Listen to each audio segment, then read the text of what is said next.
Hello and welcome to Lab to Launch, the new seminar series for researchers interested in pursuing entrepreneurship.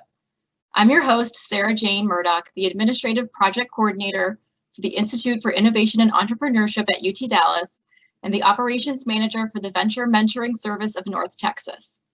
As we move through today's session, I invite you to post questions into the Q&A box for our speakers to answer. Our moderator for today's session is Natalie Pizzera, Director of Innovation for the Dallas Regional Chamber.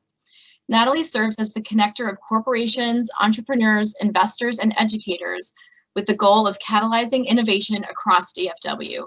She also helps strengthen Dallas-Fort Worth's case as a relocation site by presenting prospective companies with an overview of the innovative entities, programs, and projects that thrive in the area. Natalie is part of the organizing body for the Venture Dallas Summit. And now here's Natalie.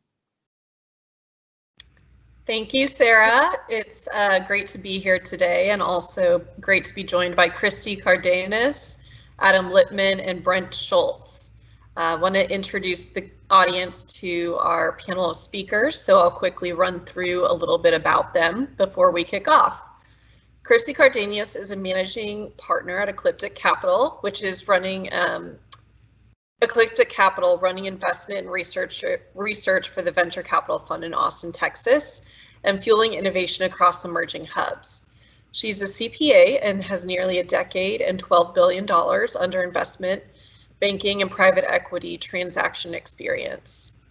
Adam is the managing partner at Ecliptic Capital and Optimal Symmetry, a former operations director at Genentech and Roche. He has held COO and CEO positions at multiple startups and sits on several corporate advisory boards. Adam spent over a decade with one of the world's largest biotech companies as both a technologist and a leader of a global team. Most recently, he spent 2.5 years as Chief Operating Officer for one of the top mobile software development studios in the world.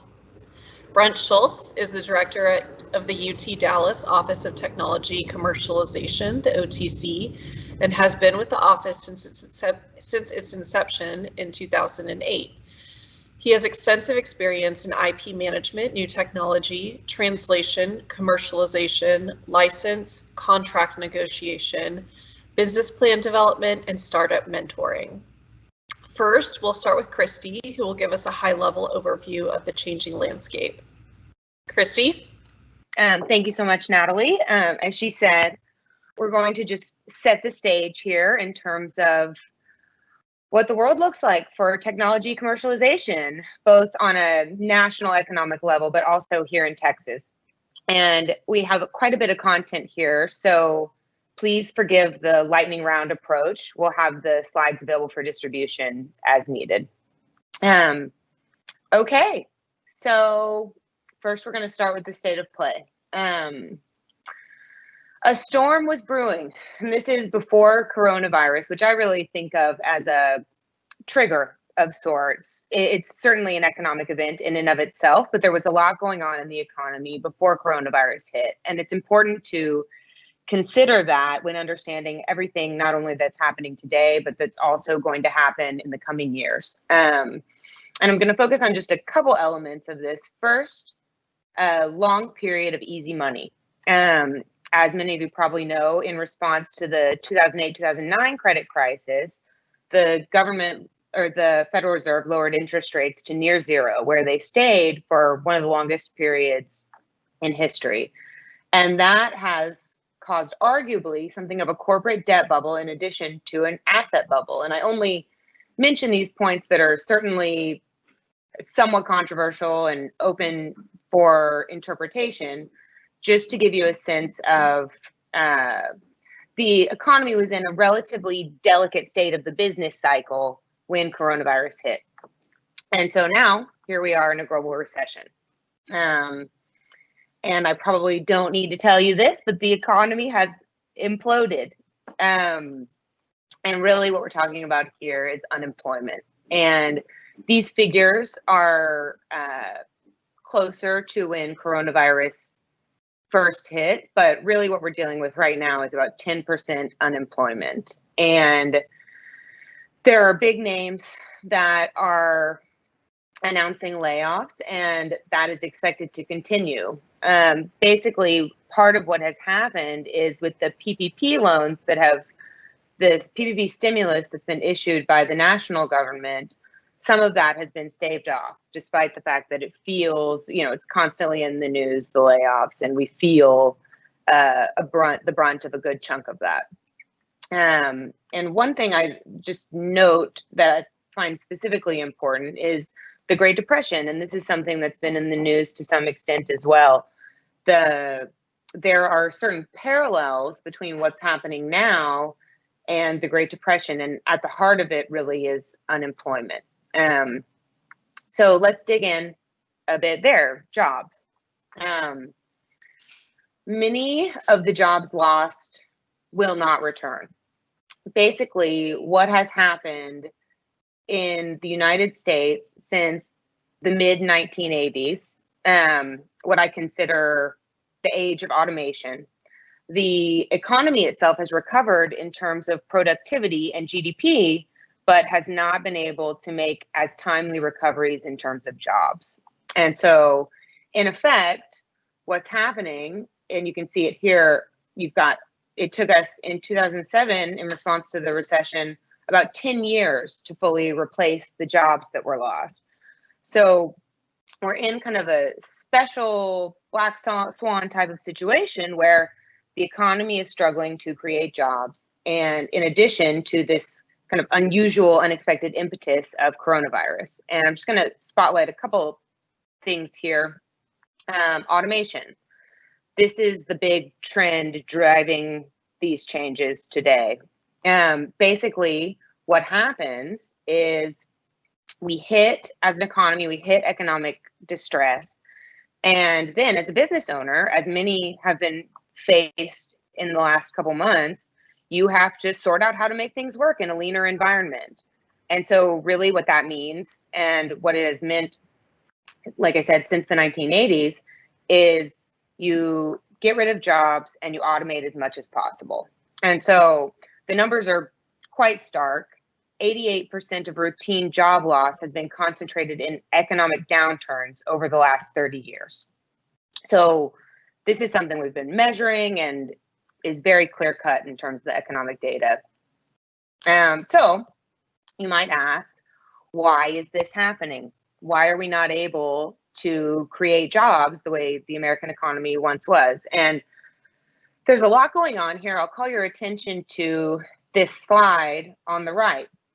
And basically, what has happened in terms of world and economic, or the world and growth in the United States, is that we have been lagging the rest of the world since about 2001. So we are, in effect, being outpaced. And so this, presents a whole number of other questions, but at a high level, the US economy is struggling to create jobs, and we're not growing as fast as the rest of the world. And so we dig a little deeper here, and we start to take a closer look at entrepreneurship. And this is broadly, it seems a bit counterintuitive that entrepreneurship may have declined over the last, 50 years, given that it is such a huge part of the American ethos and it's really changing the world today. But from a broad economic perspective, it's the reality, and it has a big piece of what's going on with, or it is at the root of what's happening with jobs in the broader economy. Which brings us to, I think, a very interesting and important point for you, those of you commercializing technology. New businesses create virtually all new jobs. And basically what this chart is showing you is that businesses less than 5 years old are virtually the only job creators in the US economy. The businesses that are older, on average, are net job destroyers. And a lot of it has to do with the automation element that we talked about. Once you get to a certain place in the maturity of a business, you don't need necessarily more people, and you're able to automate and reduce your headcount. And so that's broadly what's happening. and just it helps you understand just how important entrepreneurship is to the United States. In that vein, necessity quite truly is the mother of invention. The Kauffman Foundation put out a study after the last credit crisis in 2009 that showed that over half of Fortune 500 companies in existence at the time were forged in a downturn. And this is another kind of counterintuitive point, but maybe one that you've experienced in your life. I know I've experienced it. There's a special kind of pressure that comes out of economic distress. And it really, truly can and is proven to be a value driver. And if you just look at some of the companies that have been spawned from downturns, it's quite amazing. Disney, FedEx, these are bellwethers of the economy, and in a more modern age, Uber, Airbnb, and others that I would imagine you use day to day. So that brings us to the importance of the university system and the importance of all of you. So because of this job situation, we are in a place where not only do we need entirely new businesses, we need entirely new industries. And that has to do with the fact that a lot of the legacy industries that were big chunks of the American economy, like auto, like oil and gas, like coal, are being displaced by technology broadly. And so we need not only new businesses, like I said, but a whole, we need another information technology. And those types of innovations have been proven to come from not only business, but collaboration with university. They take both time and capital. And I think this information in the lower right of this slide is particularly relevant, just showing you the types of innovations that have been spawned from both collaboration of universities and big business over time. So we're talking Google, GPS, computers, smartphones, the internet, virtually all of the major, more seismic innovations that have taken place in our society. And I think this just really shines a light on how important tech commercialization and the university systems are right now. The university system is the network of technological advancement that we have in the United States. And we need to protect that, given everything that's going on with COVID and the challenges to the business model that are coming.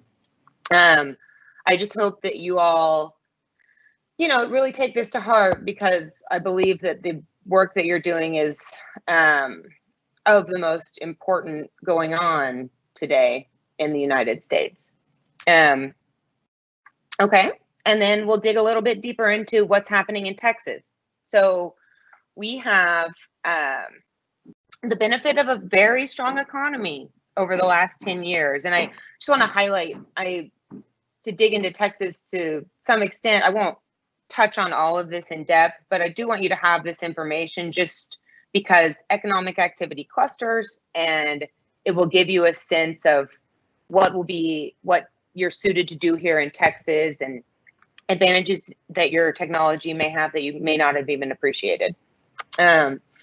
Okay, so 10th largest economy in the world, huge import-export infrastructure, very business-friendly economy, and people are flooding in. With that said, we have a very heavy concentration in oil and gas. About a third of our economy is wrapped up in oil and gas. And this is really based on figures as of the end of 2019. And as you know, oil and gas, particularly related to COVID, has experienced some struggles. We had negative oil prices.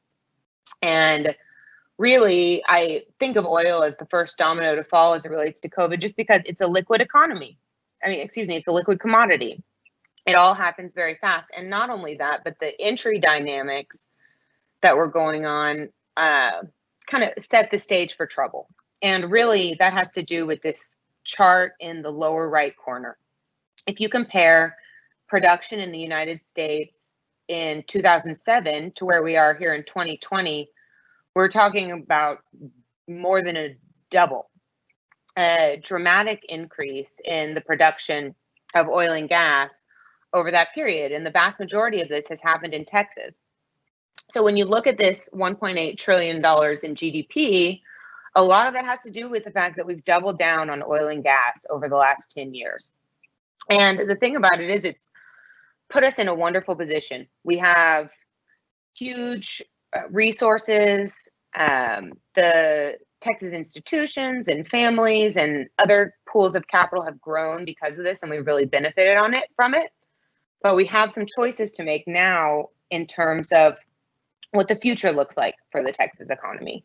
And this, I find an interesting chart. Just, if you broaden the scope in terms of the public markets, information technology and energy have virtually swapped places. And I think that's something important for us to face here in Texas. Just what does the future look like? And how do we want to equip ourselves going forward?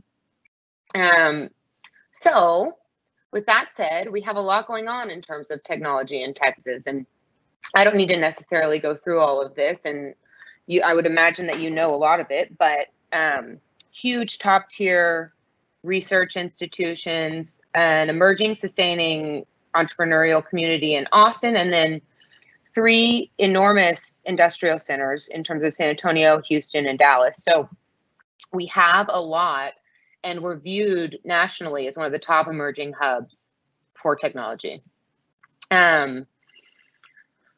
This just gives you a high-level perspective on the industry, the industrial economic clusters that are in place in Texas. And to give you a little bit of insight into the chart, this is a measuring growth, and this is measuring effectively density cluster of employees. And the long story short here is that we have a ton going on. I want to call your attention to a couple other advantages Texas has here: cheap electricity, land, geography, and infrastructure. And these are, to the extent you have a material science or manufacturing play, very important advantages that you really can't get elsewhere. And we're just going to elaborate a bit on the top industries in Texas. Again, I don't need to walk through this, but huge strength in Texas, comparable to other countries. Like we said, 10th largest economy in the world, and the infrastructure to support that. And then in line with that strength, I just want to touch upon some of the opportunity in these verticals where economic clusters lie in Texas. And this, clearly energy, aerospace with Johnson Space Center, logistics and transportation, property and construction, and life sciences. You have huge economic magnitude with heavy advancement going on. We just need to turn our attention that way. So that's where you come in. And that's all we've got to set the stage. Thank you. I guess I'll hand it back over to Natalie. Thank you, Christy. That was wonderful. And for those who are curious, you will be sharing these slides after the fact to attendees. Yeah, we'd be happy to. Fantastic. Well, you teed me up well for our first question in the conversation we want to have today around commercialization. How do you think technology commercialization is changing given the dynamics of COVID and the distress of the American economy right now, especially with a focus in Texas? And that is a question open to anyone on the panel.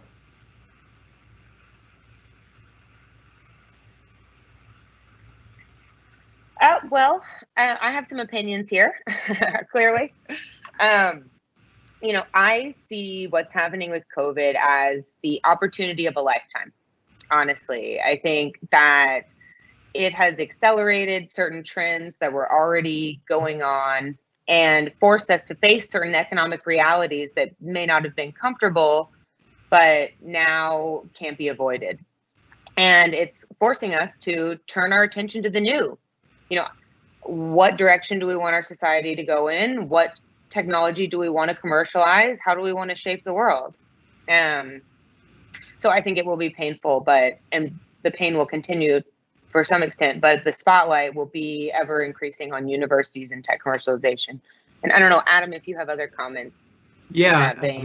I struggled to unmute myself. I'm sure we can all relate to that. But yeah, a couple of things there. One is that incumbents are under massive stress, and that leaves a lot of white space opportunity for innovators. And so to Christy's point, while the economics of it are a harsh reality, and we actually have quite a bit more to go because of the distortions created by the Fed, trying to create stimulus to stave off the depression. There's still a ways to drop, but what that does is it creates tremendous opportunity. And so a couple of other industries beyond energy that are also impacted are things that we care about deeply in Texas, such as real estate, right? And so you can think about commercial real estate and how that's impacted right now. And that, company after company is saying, you can work forever from home. And so what does that mean for that Class A office space? What does that mean long-term for restaurants? But think about it from the perspective of glass half full, right? There is a ton of opportunity here. The education system is undergoing massive change. What does that mean? Where do we have opportunity there? How do we take advantage of the fact that the tools we have are largely inadequate to teach our children, to teach at the university level? They're kind of stopgap measures, and that leaves a ton of opportunity for us to take advantage of. And things like energy, you can think of all sorts of innovations related to battery tech and storage. Think about the problems we have today. I was talking to a friend of mine last night about, he's actually works for PG&E out in California, and they talked about that our energy production from solar actually is beyond our capability of using it at certain points.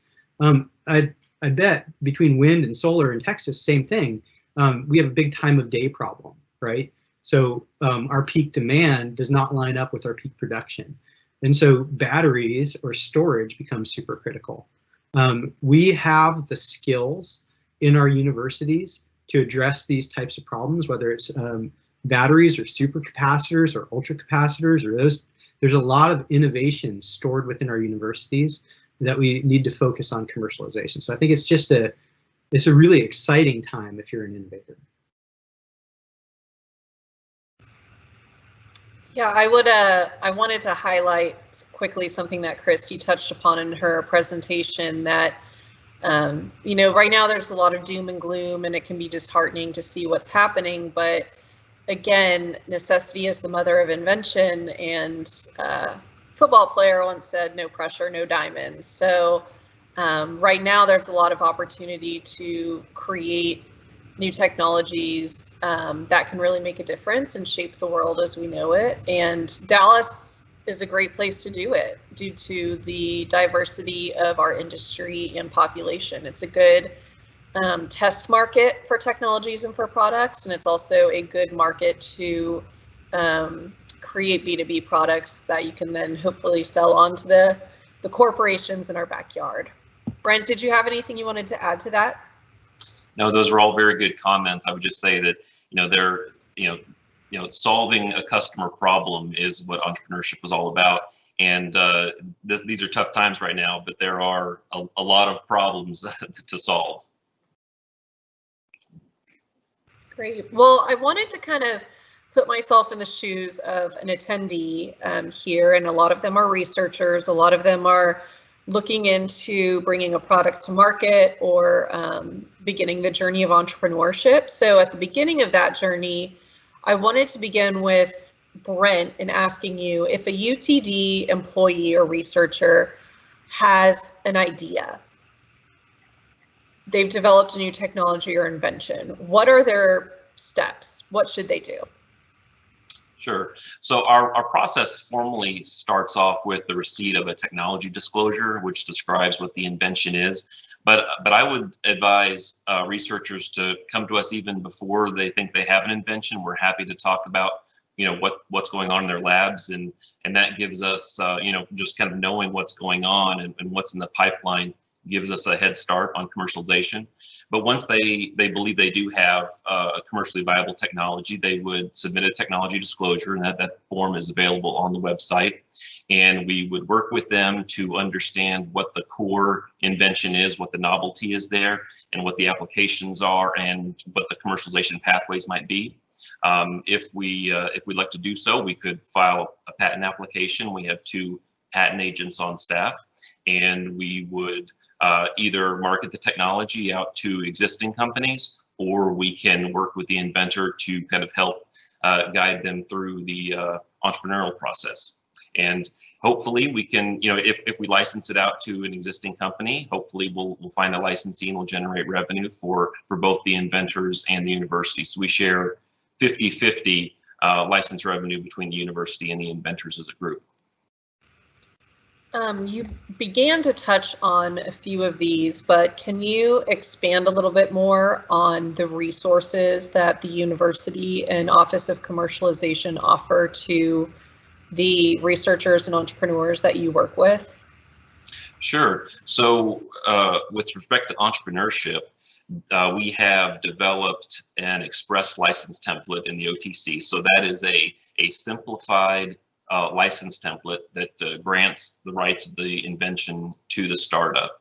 And we understand the demands and the constraints of a startup. They need every penny they have, right, to devote to developing the product and growing the business. And so, as opposed to a more traditional license to a big existing company, which may include, a large upfront fee, annual fees, minimum royalties, that sort of thing, our express startup license is a very modest upfront of $5,000, a 5% equity position in the startup. But beyond that, the startup doesn't pay anything until they're actually making revenue, except for reimbursing patent expenses. So patent expenses are reimbursed on an ongoing basis. But other than that, there are no minimum fees and there are no annual fees.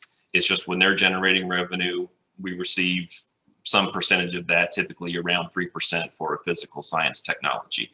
And the Express Startup License is designed to focus heavily on commercialization diligence milestones. And so we'll look at the business plan and we'll work with the startup to identify what are the key milestones that need to be achieved in order to develop this product, prove that there's a market, and get this technology out into the world.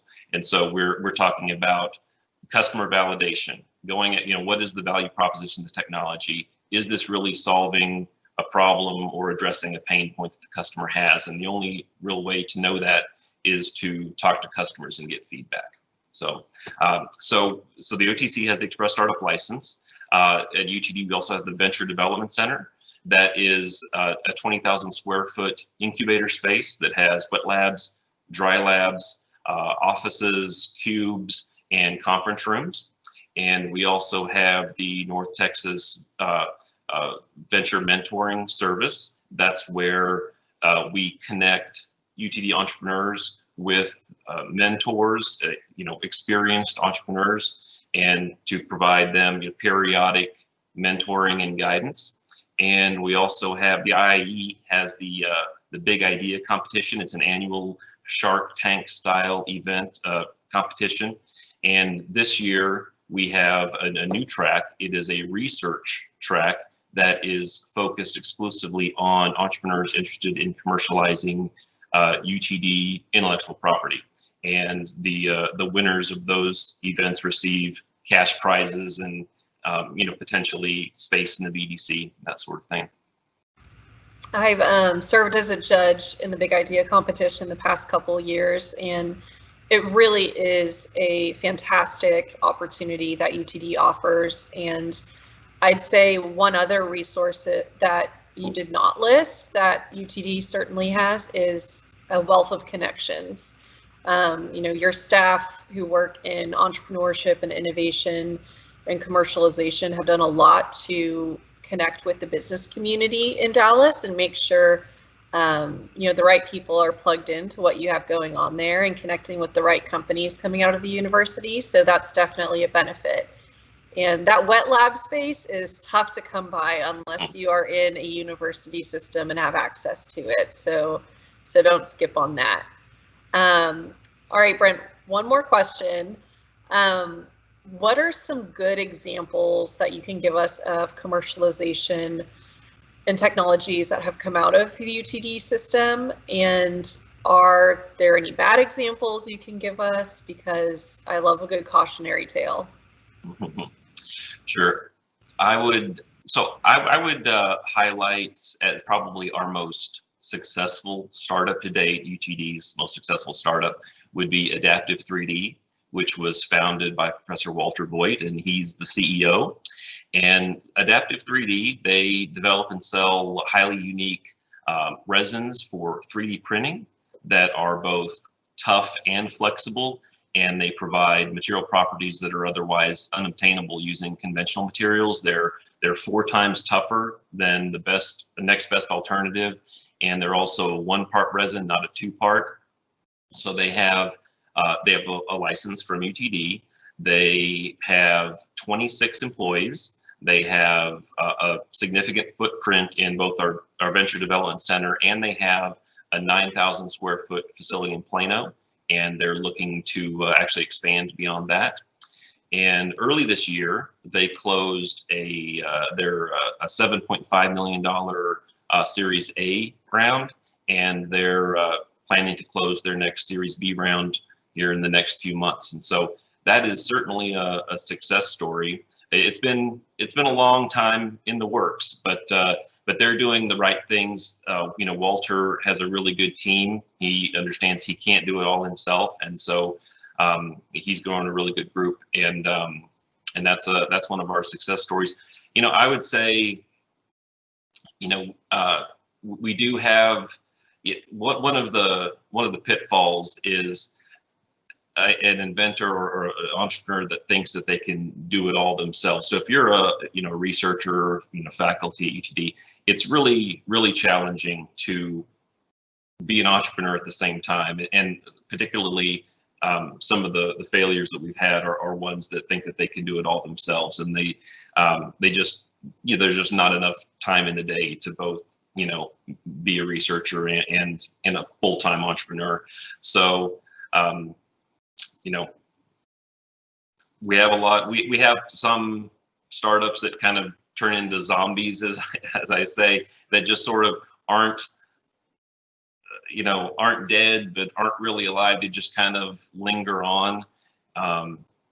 So we try to provide some guidance on the outset that a team is really important, and not trying to do it all yourself. If I could just add to that briefly, we see that also in just almost the entire startup ecosystem. And so it's incumbent upon whoever takes on the venture to figure out how to surround themselves with the best people. And oftentimes, what got you to that initial commercial operation won't get you to the next level either. So it's kind of continuing to be agile, understanding your own limitations, and surrounding yourself with good people is critical to success. And I might just follow up quickly on both Brent and Adam's very good suggestions, but just given the macro environment, there's a lot of really great talent out there right now. It is a special time where there's been a pruning of sorts that's gone on because of the crash and everything related to COVID. But with that said, there are people everywhere that are very talented looking for what they're going to do next. Good points. Okay, so as we continue on the progression of a researcher's entrepreneurial journey, as they move out of the university ecosystem, they often seek funding for their technologies and products, which is where folks like you at Ecliptic Capital come into play. So Christy and Adam, in regards to an entrepreneur approaching an investor for the first time, what are the biggest things that you think they should know? This is going to be I think there's a lot of points you can touch on here. Why don't I kick it off, and Christy, please jump in, because I'm sure I'll miss stuff. So, I think the first thing actually Brent covered pretty well, which is really identify what customer problem you're solving. And sometimes we see solutions in search of a problem, and that rarely, if ever, succeeds. That said, we also hope that you've considered that hold tight, but also a little bit loose, because things almost never end up where they start. And that may just be a customer segment that you're targeting, and you might find that it's much harder to access that segment than you thought it was initially. And we really encourage people to think about adjacencies. So coming to us and saying, here's our primary application and our go-to-market for this solution, but also it serves this adjacent market here, and potentially this one as well. We're not focused there yet, but that, if you have that in mind, that's a very useful thing. When we talk about business models, it's, we want to see that you've thought through how this actually makes money, right? Because otherwise, you might be a charity or a 501(c) or a B Corp. But there's lots of different pathways here. But if you're coming to seek capital from a venture capitalist, it has to have a way, at least in the relatively near term, to make money. And so having the business model fleshed out, and that doesn't mean it's going to be accurate. I want to make that super clear. We know it's not going to be accurate, right? The critical part is to demonstrate your thinking around it. Is the price going to be right? No. Is the market size going to be right? Absolutely not. But demonstrating your thinking around it is super critical. For us, we're sort of seed stage and early A investors, and so we look at right around that point of first revenue. And so what that means is really the first time somebody said, yeah, I would pay for that, right? And they're actually buying it, is that pivot point that we look for. And so we want you to demonstrate that you have the right team around you. We want you to demonstrate that you have a customer segment that makes sense. The solution solves their problem, that the market is big enough to sustain the business for the long term, and that you've kind of thought through the dynamics of how to enter the market. And I'll pause there because I'm sure I missed stuff that Christy can fill in. I think you did a pretty good job, honestly. I just to follow up on a couple of points that Adam touched upon. I think there's something of a spectrum from academic technological innovation to technology commercialization, right? Like what's going to work with capitalism in the business world. And so I think, a lot of times when I'm looking at university-born innovations, you find something that's closer to this end of the spectrum than it is this end of the spectrum. And there's really just a couple of things that you need to take a close look, and particularly for researchers, you guys are used to researching this type of stuff. It's just a different lens you have to take with the money markets. But you want to make sure you have some semblance of a business model. You want to pay attention to the market. Like, does anybody want this? Are you solving anybody's problem? And then third, how are you going to execute? And that really comes down to team. And it's in the same way that you would execute upon anything else. It's just a step-by-step kind of thinking out of how you're going to do this. And I think a lot of times people come to investors thinking, solve this for me.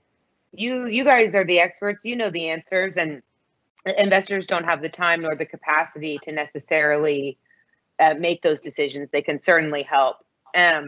The other thing that I would just make note of, you have certain special advantages coming from a university and academic system. Knowledge of and access to non-dilutive capital. That's the type of advantage that investors will be interested in, depending on how you structure it. The association with the university and all of the intellectual firepower that comes along with that. There are a handful of others, but I would think through what those are, just because they will, be one step up on your unique differentiator for, success in a business. Christy, you shared one other thing for me. I'm sorry, Natalie. No, go ahead. Which is we see a lot of times people coming to us with a amount of capital they want to raise without really understanding why they want to raise that much capital. And so one other thing that we really like people to be thinking about is what is the put to use plan? And I mean that in the sense of leveraging those around you and the resources that Brent talked about to help you rationalize a plan that says, like, here's how much capital I think I can actually spend to get to that next stage. Because otherwise it's just a wag. And honestly, if you do that too early, you give away much too much of your company, because it's the most expensive capital you'll ever get is that very first tranche.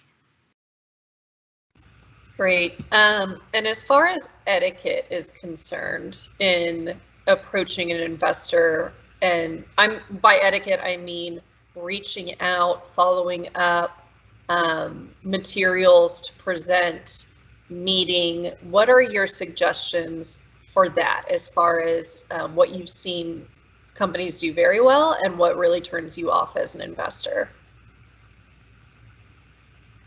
I can take a stab, and then Adam, if you want to follow. I think, in terms of materials, you certainly getting everything in writing in terms of how you organize your business, just for yourself to organize your own thoughts. But investors will be used to, a relatively quick pitch deck that doesn't necessarily have deep confidential information. Investors do share these decks. They get out, know that. One thing I do see academics do relatively frequently is put together an amazing 50-page presentation on the merits of the technical innovations that they've executed upon. And, depending on the innovation, that is likely too dense for an initial investor meeting and probably misses the mark on a lot of things that they would have liked to talk about. So I would just keep that in mind. You don't have to show everything all up front. The whole idea is to really engage the investor such that you get a follow-up meeting. And it is something of building a relationship and learning about each other and, be getting comfortable to where you decide to do this together over time. Another thing that I would just mention, be persistent. Venture capital is a huge exercise in time allocation, and there is too much opportunity for each of us to look at, and often things will fall through the cracks. That doesn't have necessarily anything to do with the merit of the idea. It just has to do with, one individual is one individual. So I wouldn't feel shy or embarrassed about, repeatedly messaging someone and kind of nagging them to the extent that you need to. With, understanding that you need investors to respect your time, just like you're respecting their time. Go ahead, Adam. I would just say, in addition to what you mentioned, warm intros always help. And so if you know somebody who knows somebody, that kind of helps too. But it is somewhat about breaking through the noise. And so, marrying a couple of things Christy said, it's about, a little bit of precision around what you're presenting and catching attention, right? Because we're sorting and sifting through a lot. And if it's just too dense and too academic, it makes it tough for us to digest and get to kind of the opportunity. So if you can hit us with something that immediately helps us understand the opportunity, that's the best way to engage, right? And so whether it's via email or via like a warm intro, I think the critical part is the attention catching. I think that's a good point. Just one to close it off. Thank you for your patience, Natalie. There's two pieces that are arguably just as important as each other in terms of getting stuff like this done. One is the nature of the innovation itself, and that's certainly very important. The second is the ability to communicate the nature of that innovation and the impact that it will have on the world, on the market, and everything.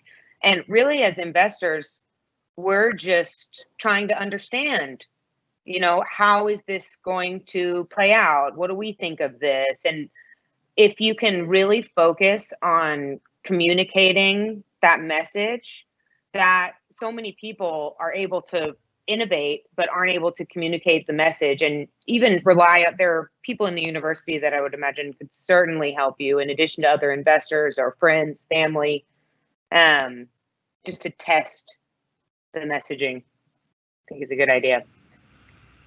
Great, thank y'all. I'm going to move us into the Q&A portion of the programming since we have a little under 15 minutes left. The first question I have is from Matt N.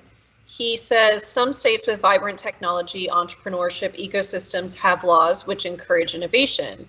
One example would be California's VPC 16600, which invalidates non-compete agreements. Another example would be Washington State's RCW, a bunch of numbers, which states that employees own intellectual property invented outside of work is their own. They have ownership of it. How can we advocate for laws in Texas which will encourage technology entrepreneurship?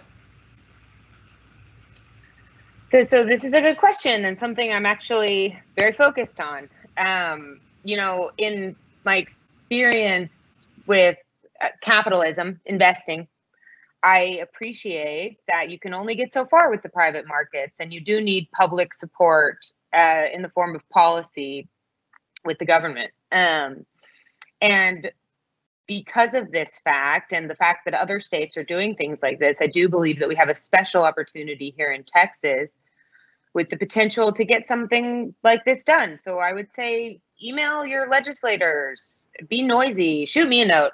I'd be open to it. I am working on this in a concerted fashion, and because of everything going on with the economy, I believe that we do have a special opportunity here in this upcoming legislative session in January and February to encourage entrepreneurship in Texas, particularly because we are so culturally independent.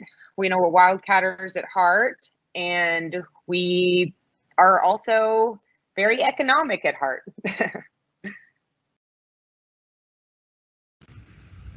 Great points. And I would also add that your local chambers in your city have public policy teams that advocate for pro-business policies at a city, state, and national level. So you can always email them and check and see what they're working on and what issues they're bringing up in legislation, especially as it relates to small businesses and entrepreneurship. And then, we as Texans also have a natural advantage of having a low cost of living relative to other states, as well as some favorable tax policies, which swing things in the advantage of a startup. Anyone else want to add to that before we move on to the next? Okay. Sammy asks, while Texas progresses forward, what cautionary steps could be made to avoid the dawn of a new crisis? For example, cybersecurity issues.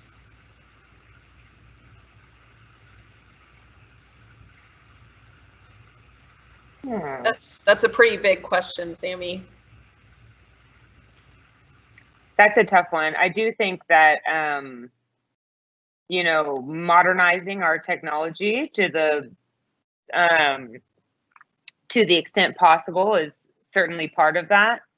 And I don't know if this is the type of crisis necessarily that Sammy is referencing, but I do think the more that we can diversify our economy and the more that we don't have all of our eggs in one basket, the safer that we will be going forward.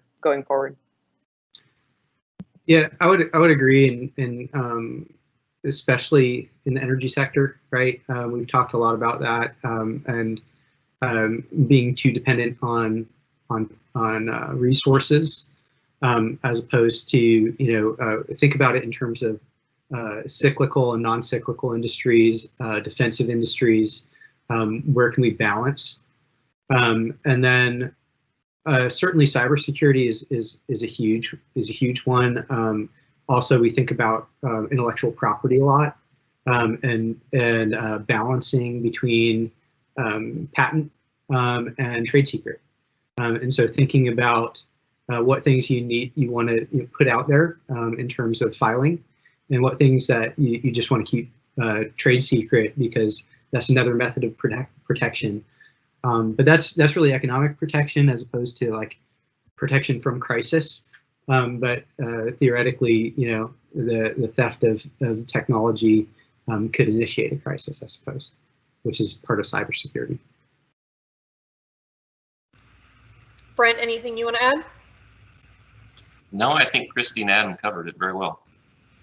Great. Yeah, I would add to that maybe some reform in education or more resources towards education, especially as more companies are locating in Texas, relocating and getting started here, making sure that we have a high-skilled labor supply and people in positions of education that are getting the resources from the business community they need.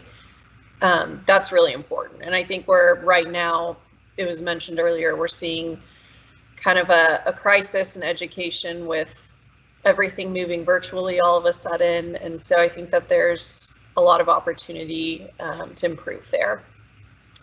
Matt N asks, how can potential business partners in the tech industry find out what intellectual property UTD has available for commercialization? So Brent, I think this one is teed up for you. Sure, that's a good question. So we do have a website called our Technology Publisher, and that publicly discloses a number of our technologies, but it's not all encompassing. And so we have a lot that are in the pipeline that aren't posted. And so I would say, we absolutely love to engage with industry. We love to hear from companies. They reach out to us. They tell us about, kind of what some of their needs are or some of their interest areas, and we go into our portfolio and see what we can match. And so I would just say, reach out to the office, the OTC, and we'll just have a call to talk about kind of what kind of technologies you're looking for.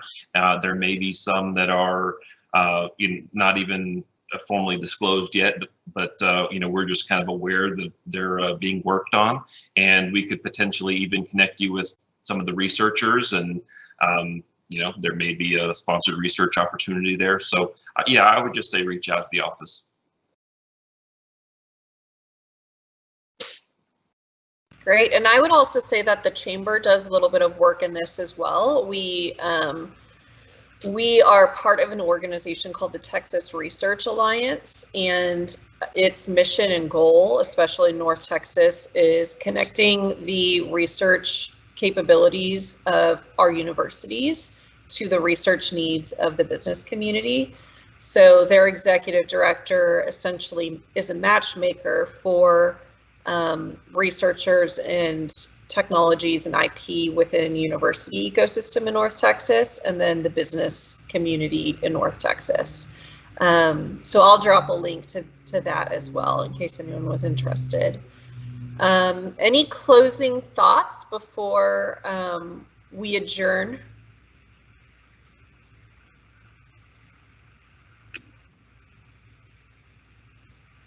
Or last chance to ask questions if you're an attendee. Well, I do have, I guess, one closing thought from my perspective. I was looking this morning just to see where we stood in terms of innovation. And at least as of the end of last year, Reuters does this thing where they talk about the world's most innovative universities. And the University of Texas system was ranked number 11 in the world. And it's a pretty impressive list. and the number of patents that are filed under the University of Texas system is really up there. It's I think above 1,500 patents last year, and so there's a ton of opportunity there, and our index in terms of commercialization was definitely above the average, right? But it pales in comparison to someone like MIT. But that should spark our competitive spirit. That should spark our willingness to step out. And like we're in such a special time right now where we have an opportunity to really see the white space that's been created by this disruption, find these problems that we've been working on in our labs and in our research, and really put ourselves out there to address them in a way that can fundamentally change the economy, and jobs, and do really good for our country and Texas itself. And I totally agree, Adam. And I would say one other thing about Texas, one of the key identifiers of a successful entrepreneurial community is culture. And we have it, we are independent, we're risk takers, and we have all the potential in the world. And I particularly with everything going on in energy and the fact that Texas really has been an energy center of the world, for the recent history, I think we just have a really special opportunity, and it really starts at the root with the universities. So it's all of you driving this, and I'm excited to see what you'll come up with. Great. Well, I think now is the part where we maybe mention a couple of resources and opportunities coming up that can benefit the audience. So it looks like on the screen we have upcoming dates for other lab to launch segments in this seminar series. And it says check out the UTD calendar for more information. Anyone on the panel have anything that they would like to note for the audience as an upcoming opportunity or resource that they should check out? I myself would like to plug Dallas Startup Week. It is a virtual conference this year. It takes place every year except for this year in person, except for this year it's virtual. And that is the first week of September. And if you want details to attend programming for that, it's just DallasStartupWeek.com. And then also mid-September to early October will be Venture Dallas. So Venture Dallas is a conference where investors and fundraisers can get together to learn about each other's technologies and investment opportunities. And if you want details on attending that, you can go to venturedallas.org. It will be hosted on an online platform this year. Anything else y'all want to bring up? And Natalie, I would like to plug the research track for the UTD Big Idea competition. I believe that the deadline is the end of September to submit to apply for it. So I think that's a great new track and a very interesting opportunity. Great. Well, with that, I think we are about at time. So thank you, Adam, Christy, and Brent today for your time and your insights. And I'll let us adjourn now. So thank you all for attending and joining us today. Thank you. Thank you.